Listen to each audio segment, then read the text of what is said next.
നന്ദേട്ടാ, ശശി തരൂരിനെ ഉൾക്കൊള്ളാൻ മാത്രമുള്ള യോഗ്യത കോൺഗ്രസിന് ഇല്ലേ എന്നൊരു ചോദ്യമാണ് ഉയർന്നു കേൾക്കുന്നത്.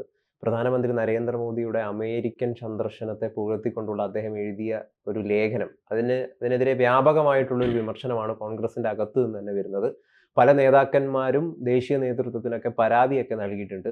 KPCC പ്രസിഡന്റ് സുധാകരനൊക്കെ ഇപ്പോൾ അത് പരിശോധിക്കണം എന്നൊക്കെയാണ് പറയുന്നത്. എങ്ങനെയാണ് അങ്ങ് ഇതിനെ നോക്കിക്കാണുന്നത്? അതെനിക്ക് പലപ്പോഴും ശശി തരൂർ എന്ന് പറഞ്ഞാൽ ഏറ്റവും ഒരു ഭാരതത്തെ സംബന്ധിച്ച് പൊതുസമൂഹത്തിൽ അവതരിപ്പിക്കാൻ സാധിക്കുന്ന ഒരു മികച്ച വക്താവാണ് ശശി തരൂർ. അതുകൊണ്ട് തന്നെയാണ് അദ്ദേഹം ഇന്ത്യക്ക് വെളിയിൽ പോയിട്ട് പഴയകാലത്ത് ബ്രിട്ടീഷുകാരുടെ UK പോയിട്ട് അദ്ദേഹം ബ്രിട്ടീഷ് ചെയ്തികളെ സംബന്ധിച്ച് ഏറ്റവും വിശദമായിട്ട് സംസാരിച്ച ആൾ ശശി തരൂരാണ്. അന്ന് ഭരിച്ചതിൻ്റെ ഓർമ്മ നരേന്ദ്രമോദി തന്നെയാണ് ഇന്ത്യ ഭരിച്ചിരുന്നത്. ഇതൊന്നും അദ്ദേഹത്തെ സംബന്ധിച്ച് പ്രശ്നമായിരുന്നില്ല. ഇത് മാത്രമല്ല, ഇപ്പോൾ പഴയ കാലത്ത് അടൽ ബിഹാരി വാജ്പേയി ഉണ്ടായിരുന്നു. വാജ്പേയിയെ നിയന്ത്രിക്കുന്നതിന് പരിധി എക്കാലത്തും അന്നത്തെ BJP അടക്കമുള്ള പ്രസ്ഥാനങ്ങൾ സ്വീകരിച്ചിരുന്നു. അദ്ദേഹം ഒരു കാലത്ത് അദ്ദേഹത്തിൻ്റെ വളരെ വിഖ്യാതമായിട്ടുള്ളൊരു കമൻ്റ് ഉണ്ടായിരുന്നു. ഭാരതീയ സംസ്കാരമല്ല, ഭാരതീയ സംസ്കാരമാണ് RSSൻ്റെ മുഖമുദ്ര എന്ന് അദ്ദേഹം പറഞ്ഞു, അല്ലെങ്കിൽ BJPയുടെ മുഖമുദ്ര എന്ന് പറഞ്ഞു. അന്ന് ഹിന്ദുരാഷ്ട്രം എന്ന് പറഞ്ഞൊരു ഇഷ്യൂ ചർച്ചയിൽ വന്ന സമയത്താണ്. അപ്പോൾ അദ്ദേഹം പറഞ്ഞത് അദ്ദേഹത്തിൻ്റെ സങ്കല്പത്തിൽ ഹിന്ദുരാഷ്ട്രവും ഭാരതീയ സംസ്കാരവും ഒന്നാണ്.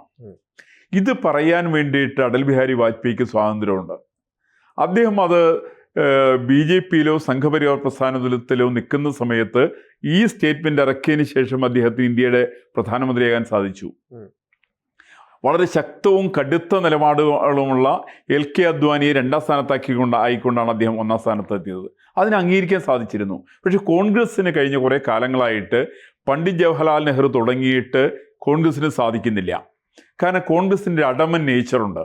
ഇപ്പം അടുത്ത കാലത്ത് കോൺഗ്രസിൻ്റെ ചില നേതാക്കന്മാരൊക്കെ പറഞ്ഞു, ഞങ്ങളും ഒരു സെമി കേഡർ ഓർഗനൈസേഷനാണ് കോൺഗ്രസ്. ഈ സെമി കേഡറിൻ്റെ അർത്ഥം കോൺഗ്രസ്സുകാർക്ക് അറിയാമോ? എന്താണ് കോൺഗ്രസിൻ്റെ ലക്ഷ്യം? എന്താണ് കോൺഗ്രസിന് എങ്ങനെ സെമി കേഡർ ആവാൻ വേണ്ടി സാധിക്കുക? അതൊരു ജനകീയ പ്രസ്ഥാനമാണോ? ജനകീയ പ്രസ്ഥാനങ്ങൾക്കൊരു കേഡർ സ്വഭാവം ആവശ്യമുണ്ടോ? ഞാൻ മനസ്സിലാക്കുന്ന അതിൻ്റെ ആവശ്യമില്ല എന്നാണ്. ഇപ്പം ഇന്ത്യയിൽ ചിലരൊക്കെ പറയാറുണ്ട് BJP ഒരു കേഡർ പ്രസ്ഥാനമാണ്. BJP ഒരു കേഡർ പ്രസ്ഥാനമല്ലെന്നാണ് എൻ്റെ അഭിപ്രായം. BJPക്കും കോൺഗ്രസിനൊന്നും കേഡർ സ്വഭാവത്തിൻ്റെ ആവശ്യമേ ഇല്ല. അത് ജനകീയ പ്രസ്ഥാനങ്ങളാണ്.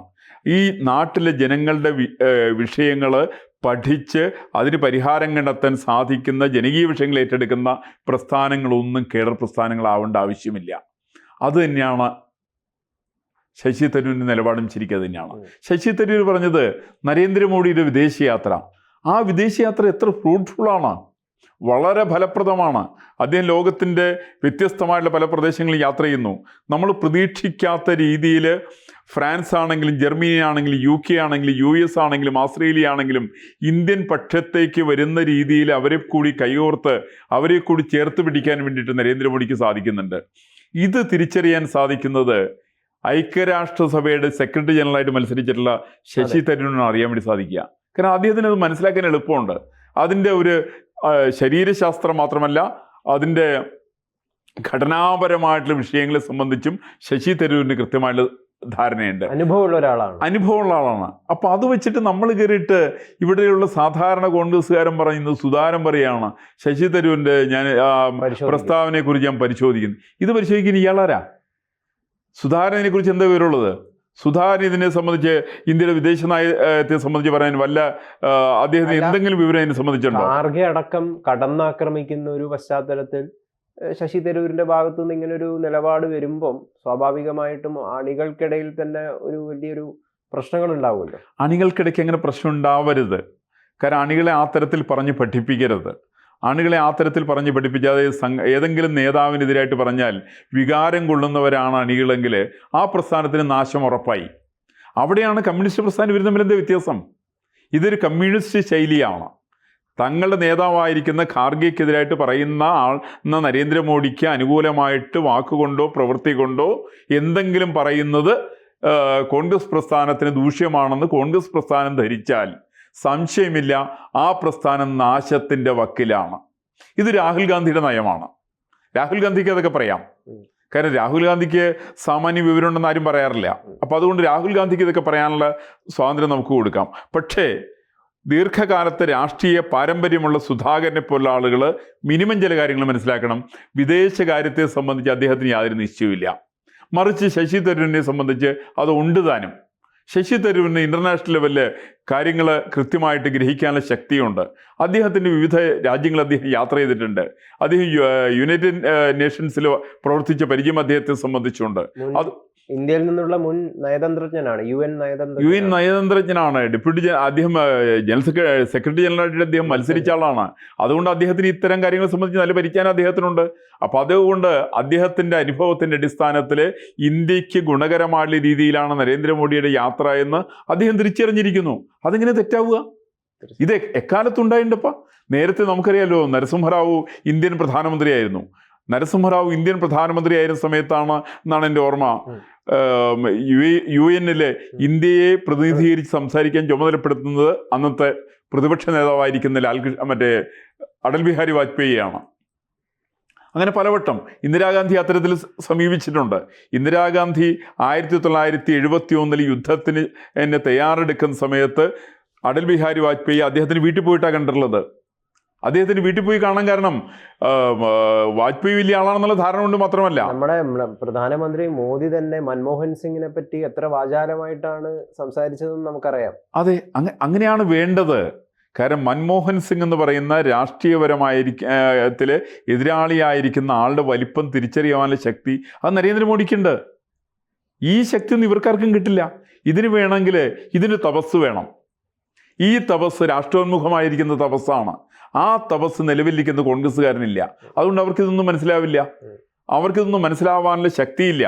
അവർ ധരിക്കുന്നത് രാഷ്ട്രീയത്തിൻ്റെ അടിസ്ഥാനത്തിൽ ആ കണ്ണടയിൽ കൂടി മാത്രമേ കാണാം. എത്ര വോട്ട് കിട്ടും, ഇതുകൊണ്ട് ഞങ്ങളുടെ വോട്ട് വല്ലതും കുറയോ? എന്തുകൊണ്ട് വോട്ട് കുറയാൻ പോകുന്നില്ല, വോട്ട് കൂടാൻ പോകുന്നില്ല. മറിച്ച് ശശി തരൂർ ചെയ്തിരിക്കുന്നത് ഏറ്റവും വസ്തുനിഷ്ഠമായിട്ടുള്ള വിശകലനമാണ് അദ്ദേഹത്തിൻ്റെ ഉള്ളത്. അതിലാണ് അദ്ദേഹം പറയുന്നത് ഇദ്ദേഹത്തിൻ്റെ യാത്ര, നരേന്ദ്രമോദിയുടെ യാത്ര ദീർഘകാലത്തെ ഒരു അനുഭവത്തിൻ്റെ അടിസ്ഥാനത്തിലുള്ളതാണ്. വെൽ പ്ലാൻഡ് ആയിട്ടുള്ള യാത്രയാണ്. അത് ഇന്ത്യക്ക് അനുഗുണമാകുന്ന തിരിച്ചറിയാൻ വേണ്ടിയിട്ട് ശശി തരൂരിന് യാതൊരു പ്രയാസവും. അദ്ദേഹം മോദി ഇവിടുന്ന് പോകുമ്പോഴും വാഴ്ത്തിയിട്ടാണ് പറഞ്ഞത്. US ആദ്യമായിട്ട് ഡൊണാൾഡ് ട്രംപ് അധികാരമേറ്റതിനു ശേഷം ആദ്യമായിട്ട് ക്ഷണിക്കുന്ന ഒരു നേതാവ് മോദിയാണെന്ന് പറഞ്ഞു. അതെ, ആദ്യമായിട്ട് ക്ഷണിക്കപ്പെടുന്ന ലോക നേതാവ് നരേന്ദ്രമോദിയാണ്. ഇത് ശശി തരൂരിന് മനസ്സിലാവും. ഇതെങ്ങനെ സുധാകരന് മനസ്സിലാവുക? അല്ലെങ്കിൽ ഏതെങ്കിലും ലോക്കൽ കോൺഗ്രസ്സുകാരൻ എങ്ങനെ മനസ്സിലാവുക? അവർക്ക് നരേന്ദ്രമോദി ആരാണെന്നുള്ളത് അവർ കാണുന്ന BJPയുടെ നേതാവായിട്ട് നരേന്ദ്രമോദി കാണുന്നത്. മറിച്ച് പ്രധാനമന്ത്രിയായിട്ട് തിരഞ്ഞെടുക്കപ്പെടുന്ന ആരാണെങ്കിലും, അതുകൊണ്ടാണ് നമ്മൾ മനസ്സിലാക്കേണ്ടത്. കുറെ മുമ്പ് ശശി തരൂരിന്റെ ഒരു പ്രസ്താവന ഉണ്ടായിരുന്നു, ഒരു അഭിപ്രായം ഉണ്ടായിരുന്നു. ഇന്ത്യക്ക് ജനാധിപത്യം ലഭിക്കാനുള്ള കാരണം ഭരണഘടനയാണ്, അടിസ്ഥാനപരമായിട്ട് ഭരണഘടനയാണ് എന്ന് ശശി തരൂർ വിശ്വസിക്കുന്നില്ല. സിവിലൈസേഷനലി ഹിന്ദു കൾച്ചർ തന്നെ ഒരു ജനാധിപത്യ സ്വഭാവമുണ്ട്. അതുകൊണ്ടാണ് ഇന്ത്യയിൽ ജനാധിപത്യം നിലനിൽക്കുന്നത് എന്ന് ശശി തരൂർ കപിൽ സിബലിനോടാണ്. അതാണ് സത്യം. അതും വലിയ രീതിയിൽ വിവാദമായിട്ടുണ്ട്. അല്ല, അത് തന്നെയാണ് സത്യം. നിങ്ങൾ ശശി തരൂർ പറഞ്ഞുകൊണ്ട് സത്യമാകാതിരിക്കുന്നില്ല. നിങ്ങൾ രാമായണം മാത്രം ഒന്ന് എടുത്തു നോക്ക്. രാമായണത്തില് ലങ്കയിൽ പോയിട്ട് യുദ്ധം ചെയ്ത് മടങ്ങി വന്ന ശ്രീരാമൻ അവിടെ അയോധ്യ എത്തിയതിനു ശേഷം ഭരതനോട് ചോദിക്കുന്നത് ഇവിടെ ചാർവാകന്മാർക്ക് സുഖമല്ലേ എന്നാണ് ആദ്യം ചോദിക്കുന്ന ചോദ്യം. എങ്ങനെയാണ് അത്? തുഞ്ചത്ത് രാമാനുജന് എഴുത്തച്ഛൻ എഴുതി വെച്ചിട്ടുണ്ട്. വാൽമീകി മാത്രമല്ല എഴുതിയിരിക്കുന്നത്. ഇതിന് കാരണം എന്താണെന്ന് വെച്ചിട്ടുണ്ടെങ്കിൽ എതിർ പ്രസ്ഥാനത്തിൻ്റെ ആളുകളെ പോലും സുഖമായിട്ട് ജീവിക്കാനുള്ള സാഹചര്യം ഉണ്ടാക്കണം എന്നാണ് ഹൈന്ദവ ദർശനത്തിൻ്റെ സവിശേഷത. അതാണ്. അതുകൊണ്ട് ഹിന്ദു ദർശനം ഒരു സംശയക്കാര്യത്തിൽ എന്നെ സംബന്ധിച്ചില്ല. ഭരണഘടനയോട് പൂർണ്ണമായിട്ടുള്ള വിശ്വാസം ഉണ്ടെങ്കിൽ പോലും അതിനകത്ത് എല്ലാ ആദരവും നിലനിർത്തിക്കൊണ്ട് തന്നെ പറയട്ടെ, ഭരണഘടന അല്ലല്ലോ മറ്റുള്ള പല രാജ്യങ്ങളും ജനാധിപത്യം ഇല്ലാതിരിക്കാൻ കാരണം. അവിടെയും ശക്തമായിട്ടുള്ള ഭരണഘടന ഉണ്ടല്ലോ.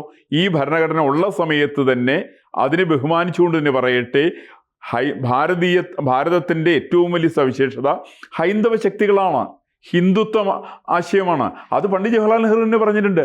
പണ്ഡിറ്റ് ജവഹർലാൽ നെഹ്റു തന്നെ പറഞ്ഞത് സ്പിരിച്വാലിറ്റിയാണ് ഇന്ത്യയുടെ ഏറ്റവും വലിയ സവിശേഷത എന്നാണ്. ഈ സ്പിരിച്വാലിറ്റി എന്നുള്ളത് അമ്പലത്തിൽ പോക്ക് മാത്രമൊന്നുമല്ല, അത് ആശയപരമായിട്ടുള്ളതാണ്, ആദർശപരമായിട്ടുള്ളതാണ്. അതുണ്ടാവുന്ന ഹിന്ദുത്വത്തിൻ്റെ ലക്ഷണമാണ്. അതുകൊണ്ടാണ് ശശി തരൂർ പറഞ്ഞത് ഭരണഘടനയെ ബഹുമാനിക്കുന്ന സമയത്ത് തന്നെ ഹിന്ദുത്വം ഇന്ത്യയിൽ നിലനിൽക്കുന്നത് കൊണ്ട് മാത്രമാണ് ഇവിടെ ജനാധിപത്യം നിലനിന്നു പോകുന്നത്. ലോകത്തിൽ ഒരു രാജ്യത്തും ജനാധിപത്യം നിലനിന്നു പോകുന്നില്ല. UK ഉണ്ടോയെന്ന് ചോദിച്ചാൽ ഇല്ല, US ഉണ്ടോയെന്ന് ചോദിച്ചാൽ കഷ്ടമാണ്. ശരിയാണ്. പക്ഷെ ഈയിടെയായിട്ട് ഈ ഹിന്ദു സമൂഹം സെമിറ്റിക് സ്വഭാവം സ്വീകരിക്കുന്നുണ്ട്. അത് ഒരു വസ്തുതയാണ്. അത് കാരണം എനിക്ക് തോന്നുന്നു ഈ സോഷ്യൽ മീഡിയ കൾച്ചർ കുറച്ച് ഹിന്ദുയിസത്തിലും വന്നിട്ടുണ്ട്. അത് എക്കാലത്തും വന്നിട്ടുണ്ട് കേട്ടോ, പഴയ കാലത്തൊക്കെ തന്നെ വന്നിട്ടുണ്ട്. ഹിന്ദുയിസത്തിൽ തന്നെയാണ് ഒരു കാലത്ത് കംസൻ ഉണ്ടായിരുന്നു, ഹിന്ദു സമൂഹത്തിൽ ഉണ്ടായിരുന്നതാണ്. അതുപോലെ തന്നെ ഹിരണ്യകശിപു ഉണ്ടായിരുന്നു. പക്ഷെ അവരെല്ലാം യഥാസമയത്ത് അവരെ ഒടുക്കുന്നതിന് വേണ്ടിയിട്ട് ആ കാലത്ത് അവതാരങ്ങൾ ഉണ്ടായിട്ടുണ്ടായിരുന്നു. ഇത്തരം അവതാരങ്ങൾ വരും. നമ്മളിപ്പോൾ ഇന്ന് സാമൂഹ്യ മാധ്യമങ്ങളിൽ കൂടി ചിലർ പ്രചരിപ്പിക്കുന്നുണ്ട്, അമ്പലത്തിൽ പോകുന്നവർ മാത്രമാണ് ഹിന്ദു, അല്ലെങ്കിൽ വേറെ കാര്യങ്ങൾ ചെയ്യുന്നവർ മാത്രമാണ് ഹിന്ദു. ഇതൊക്കെ സാമൂഹ്യ മാധ്യമങ്ങളുടെ മാത്രം വിശകലനമാണ്. അത് യഥാർത്ഥ ഹിന്ദുത്വവുമായിട്ട് ഇനി യാതൊരു ബന്ധമില്ല. ഹിന്ദുത്വം എക്കാലത്തും വളരെ ഫ്ലെക്സിബിളാണ്. അതാണ് ആരെയും ചേർത്ത് പിടിക്കുന്നതാണ് ഹിന്ദുത്വം. ആ ചേർത്ത് പിടിക്കുന്ന ഹിന്ദുത്വമാണ് ജനാധിപത്യത്തിന്റെ സവിശേഷത. അല്ലെങ്കിൽ ശശി തരൂരും പ്രകടിപ്പിച്ചത് അത് തന്നെയാണ് ശശി തരൂർ പ്രകടിപ്പിച്ചത്. അല്ലാത്ത ഹിന്ദുത്വം എന്ന് പറഞ്ഞാൽ സെമിറ്റിക് മതങ്ങളുടെ പിന്നാലെ പോക്കാണ്. ആ സെമിറ്റിക് മതങ്ങളുടെ പിന്നാലെ പോകുന്നത് ഒരിക്കലും ഹിന്ദുത്വത്തിന് ഭൂഷണമല്ല. ഇത് തിരിച്ചറിഞ്ഞ ഒരാളാണ് ശശി തരൂർ. അതുകൊണ്ട് എൻ്റെ അഭിപ്രായം പലപ്പോഴും ശശി തരൂര്, സുബ്രഹ്മണ്യ സ്വാമി എന്നൊക്കെ പറയുന്ന പോലെയുള്ള തനതായിട്ടുള്ള വ്യക്തിത്വം പ്രകടിപ്പിക്കുന്ന ചില ആളുകളെ, അവരെയൊക്കെ നമ്മൾ ഈ രാഷ്ട്രീയത്തിൻ്റെ ആ ചട്ടക്കൂടിനകത്ത് ഒതുക്കി നിർത്താൻ നമ്മൾ ധരിക്കുന്നുണ്ടെങ്കിൽ ആ തീരുമാനം വളരെ മംഗത്വമാണ്. അവരവരെ വഴിക്ക് വിടുക, അവരുടെ ബുദ്ധിക്ക് അനുസരിച്ച് പ്രവർത്തിക്കട്ടെ. ആ ബുദ്ധി ഒരിക്കലും ഹിന്ദുത്വത്തിന് അപ്പുറത്ത് പോകില്ല എന്നുള്ളത് നമ്മൾ ഉറച്ചു വിശ്വസിക്കുക. കൂടുതൽ വാർത്തകളും വിശേഷങ്ങളും നിങ്ങളിലേക്ക് എത്താൻ ABC മലയാളം സബ്സ്ക്രൈബ് ചെയ്യുക, ബെൽ ബട്ടണും അമർത്തുക.